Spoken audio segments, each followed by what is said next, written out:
WLW. Well, back at it. Scott Sloan Show, Monday morning, 700 WLW, but you know this.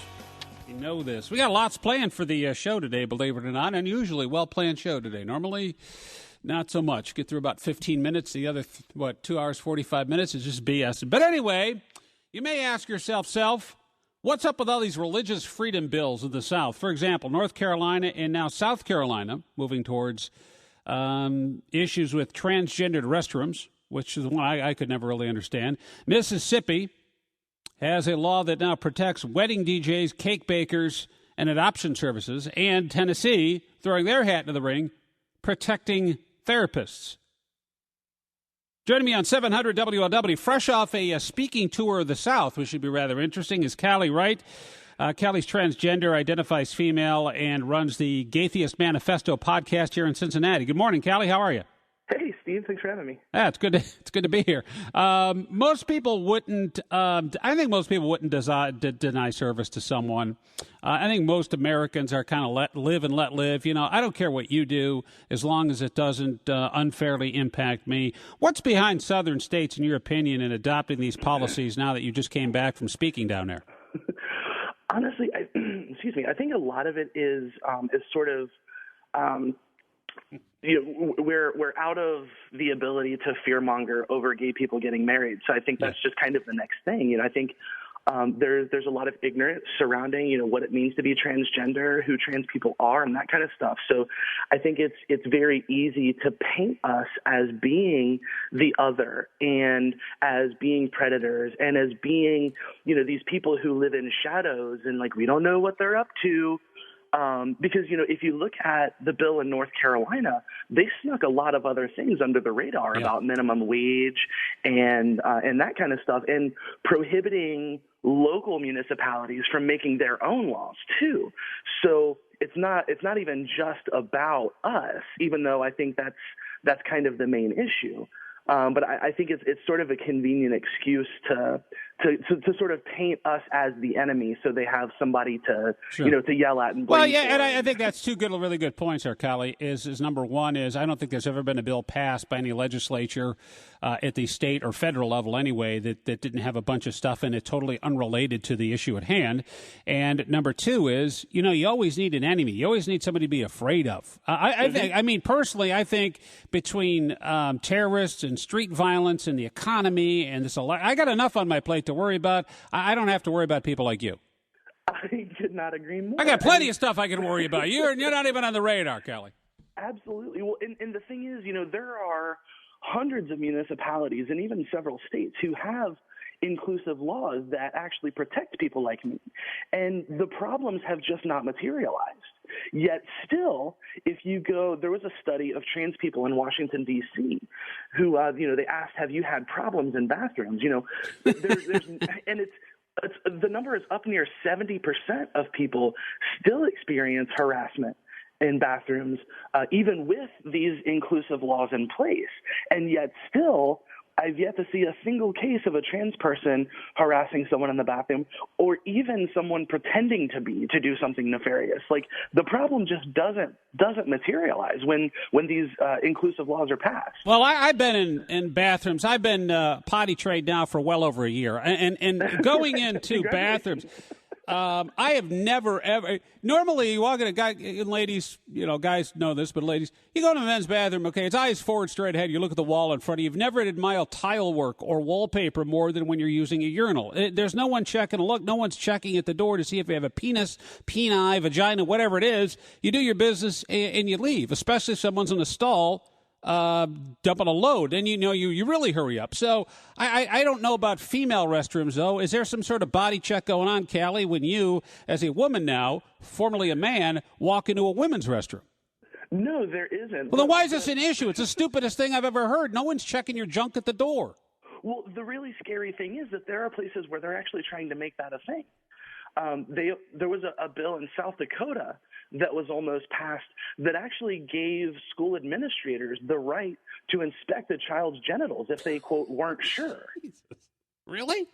Yeah, seriously, the governor ended up vetoing the bill, thankfully. So if you're a tomboy, you're probably on the radar, right?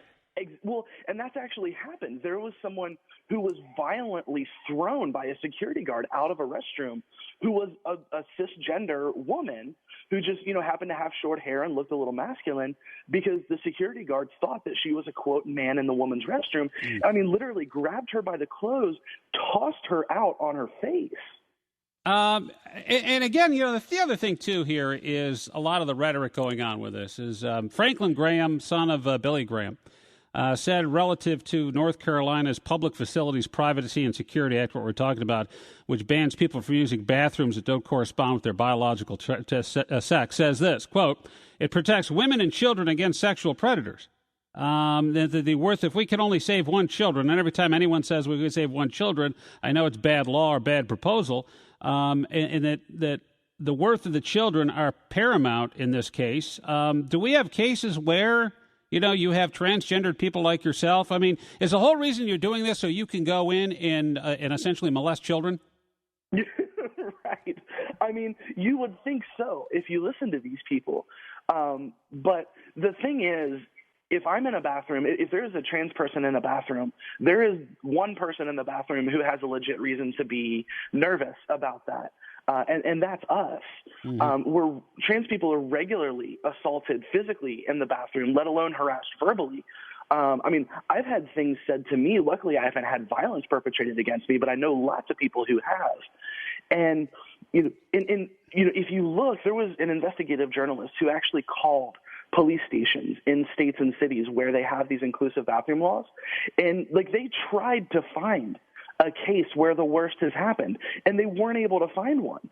The only thing that I'm aware of is some nut job decided he was going to do a protest, and not a trans person, just a man, walks into a woman's restroom, sits down, or walks into a woman's locker room, sits down and says, I'm a woman, you can't make me leave, as a silly act of protest. Right. The thing is, sexual predators don't need an invitation to be sexual predators, right?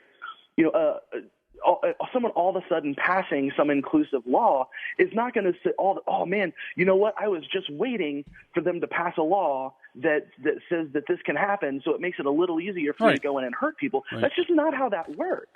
Callie Wright is transgendered, identifies female, and has the Gaytheist Manifesto podcast here in Cincinnati. Joins me on the Scott Sloan Show on 700 WLW, talking about the religious freedom bills that are, I guess, you churned out left and right these days. Yeah. And in that regard, though, too, see, I've had transgenders on before, like yourself, and you start asking questions. It's almost like there's almost this fear, I think, from people like myself, who, if you ask a question to someone transgender, it's taken the wrong way. Like you're looking for acceptance. I get that whole thing, but at the same time, there's no.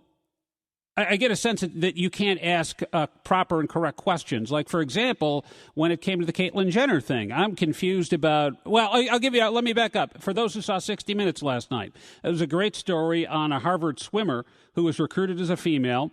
Recruited as a female swimmer on their swim team, comes out transgender and now swimming for Harvard's men's team. And there's like a whole host of questions out there. One is that he said he also is still holding on to his female giblets because he may want to have a baby someday. But if I brought that out and said, well, hold on a second now, are you male or female? I get looked at as a bad guy. Is that fair?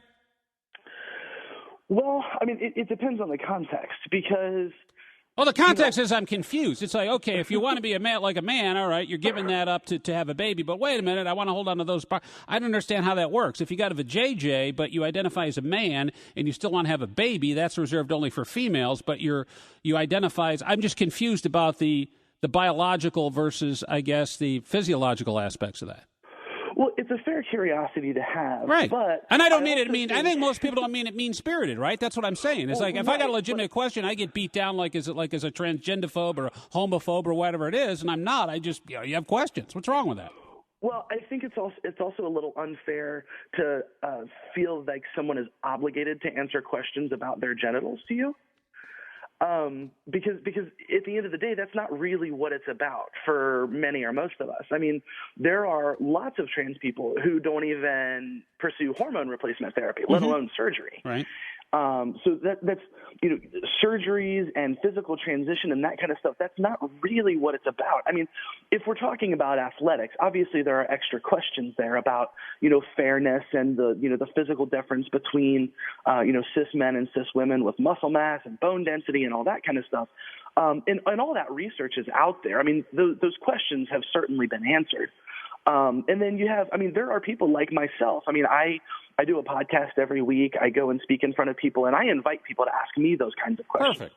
Because I'm comfortable asking those I'm comfortable answering those kinds of questions. Not everyone is. I mean, some people are private. They just want to do their transition, live their life, and I don't blame anyone for that. But, I'm an activist. I go out and I do these things. So, there are no wrong. That's my point is, if they had more people like you, Callie, who came out and said, hey, this is what it's, then all of a sudden that fear goes away. I'd imagine a long time ago in a galaxy far, far away when we had this whole kind of debate over African Americans. Well, they're not as smart as we are, and all the stuff that science has long since proven wrong. But that came out with people who broke those like Jackie Robinson, for example.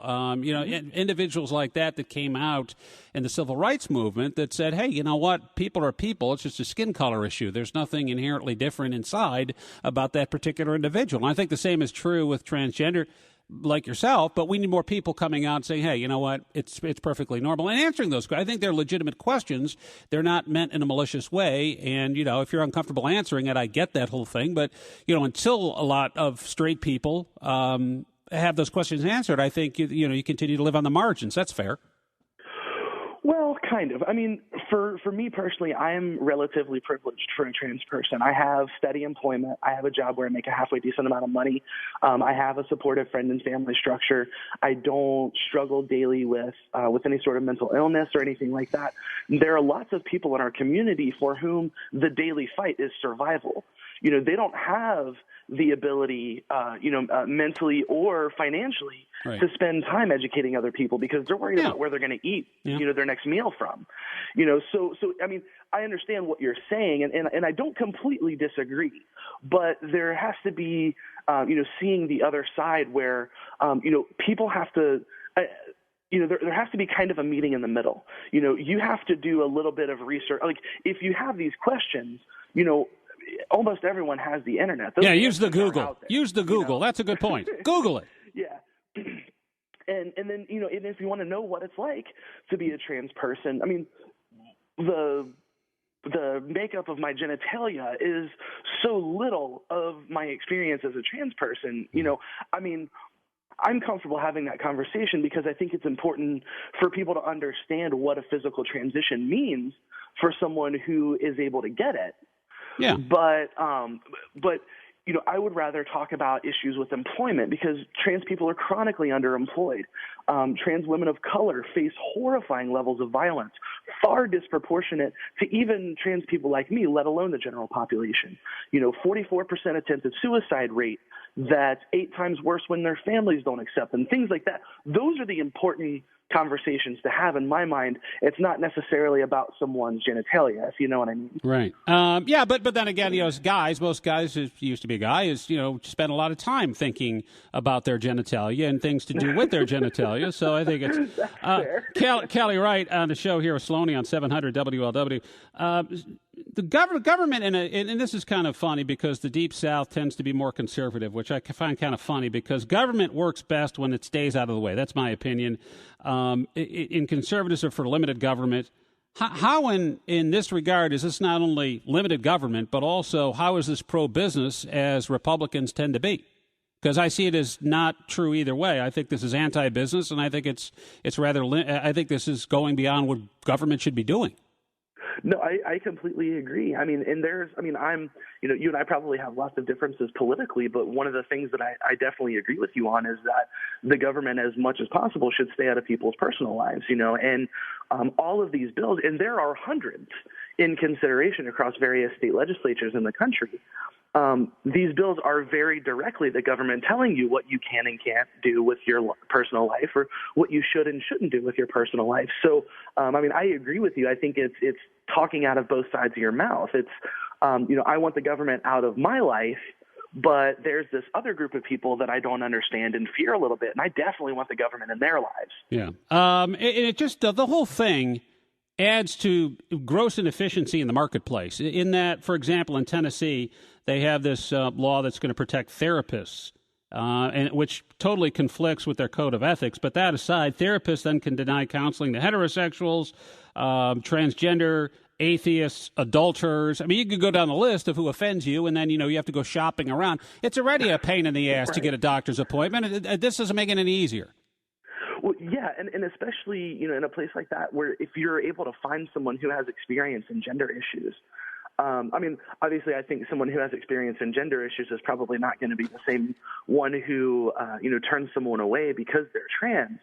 But you're right. I mean, it makes it even harder because that's, the other thing is trans people are chronically underserved, even in regular health care, not even just transition-related health care. But, I have a trans guy friend who went to a doctor for a sinus infection, and the doctor started asking him all kinds of questions about his genitals before he could get medicine for a sinus infection. Like, obviously those two things have nothing to do with each other. But because he was a trans person, this person felt I don't know. Is your friend a doctor here? Because quite honestly, the guy with the degree on the wall in the lab coat, whatever he's asking me, you got to answer. I have no idea why they ask me these things, but you just go along to get the medicine.